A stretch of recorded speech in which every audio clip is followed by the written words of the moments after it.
జీవులలో శివుడున్నాడండి,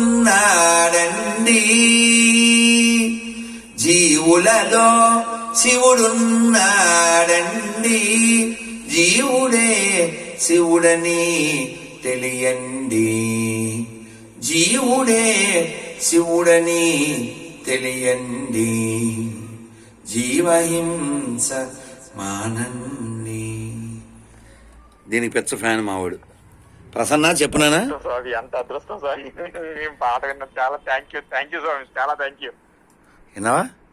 విన్నానండి. ఈ పాట నీకు అనిపించిందండి. కాదు, ఈ పాట మామూలుగా పాడితే నువ్వు పిచ్చోడైపోతావు. అలాంటిది ఇంకా స్టూడియోలో పాడితే ఎలా ఉంటది? అందుకని నీకే ఫస్ట్ వినిపించా. అబ్బా చాలా చాలా బాగుంది స్వామి, చాలా బాగుంది. నాన్న ఇది ఊరికే శాంపిల్ కి మా మ్యూజిక్ డైరెక్టర్ కి అలా ఆనందపడతాడని వినిపించాను. ఇలా 1000 పాడాలి నేను, తొందరగా పాడించు బాబు అని చెప్పడానికి పాడా. నాన్న హరే కృష్ణ, నాన్న హరే కృష్ణ, హరే కృష్ణ.